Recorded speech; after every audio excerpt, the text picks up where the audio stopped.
Hello students, as we have already seen yesterday we spoke about the House of Parliament in India. Who can tell me how many houses are there in the Parliament and who can name them? Ma'am, I know the answer. There are two houses in the Parliament. The one is Lok Sabha and the another one is Rajya Sabha. Very good. Does anyone have any doubts? Ma'am, I have a doubt. We have two houses in the Parliament. Why not one house or why not three houses?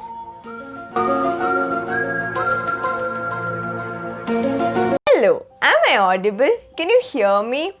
Don't just listen to me. Please do think about what I'm trying to say as well.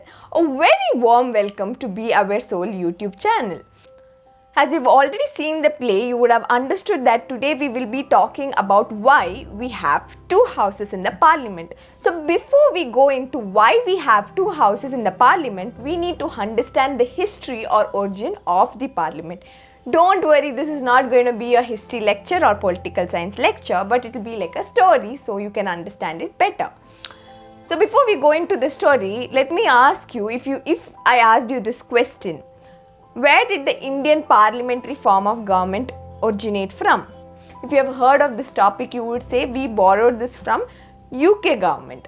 So does that mean we copy pasted it from them? No, we didn't copy paste, but every time the phrase in the book says so. Now let us go into the story to understand how our parliament is not a copy paste of UK parliament and why exactly we have two houses and why they had two houses.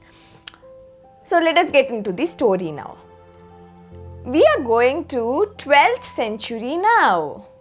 Welcome to 12th century. In 12th century in UK, there was monarchical form of government. That means the king ruled over the state, but it was not authoritarian. He took the advice of the elders and the experience before he could make any decision. As years passed by, as time passed by, there was another king who wanted to collect a lot of tax from the rich people who were categorized as the nobles, clergy, bishops and so on. But they were extremely powerful. They ensured that they don't want to pay tax, so made the king to sign the Magna Carta. Magna Carta is nothing but a document which restricts the power of the king. So the king had to take the consent of these wealthy people when he had to take decision relating to certain matter. As years passed by, there was another king. He had a brilliant idea to call people from different places where he ruled over, maybe representatives from the place or the nobles or clergies or different people from different places, bring them together and they would give him ideas regarding how to collect taxes. So as a whole, all the people, including the representatives, clergy, nobles and so on, everyone became one assembly and they used to meet together. But what happened was there was a problem which arose. Let me give you an example. There are a group of poor people and there are a group of rich people. So both of them are put together and asked to give some suggestions. What will happen? Poor will give suggestions related to their ideologies and rich will give suggestions relating to their ideology and which would profit them the most. This is what happened even in that assembly. So they got divided into three. So when they got divided into three, they were like nobles, clergies and the commons.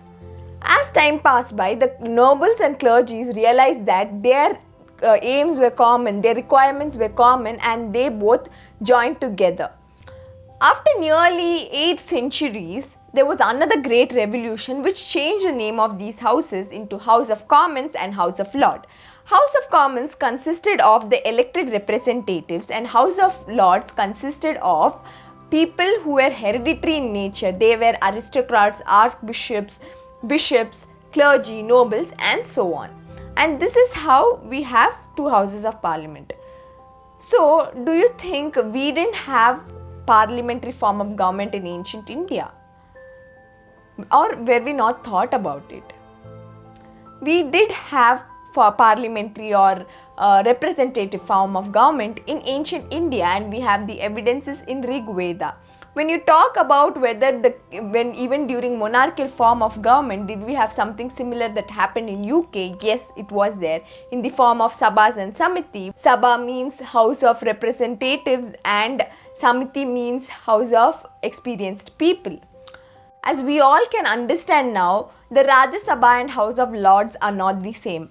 Then why didn't we have just one house? Why did the Rajya Sabha come into being? This was not just my question. The person who made law, the people who were drafting the constitution also had this question, and they had the solution and they had the answer for this as well.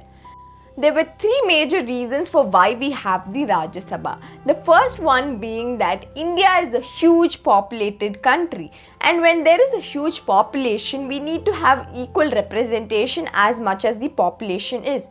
So by increasing the representation, this is going to show the sign of democratic nature of the nation.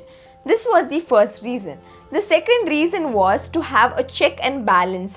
Now normally when you take the Lok Sabha, if there was only one house, they could do anything according to their will and fancies.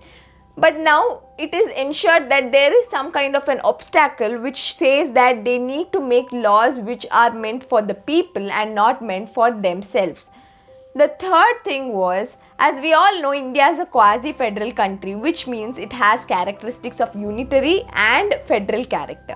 Now what is unitary? Unitary is where there is power in the hands of the central government, and federal is where the state also has equal amount of power. So we come in between these both. So the federal character shows that Rajya Sabha elects people indirectly from the legislative assembly from each state according to the seats vacant. And this makes sure the federal character is existing in India. And these are the three reasons for why we have Rajya Sabha and Lok Sabha. Now you would have understood how the accidental number 2 came into place and why the Rajya Sabha came into place in India as well. Thank you. Please do like, share, comment and subscribe. And please do share it with students or adults who have this curious nature to questions so that they might get an answer to the question. You can follow me on Instagram, Twitter and LinkedIn, and you can also read my blog. All the links are given below in the description box. Thank you. Have a nice day.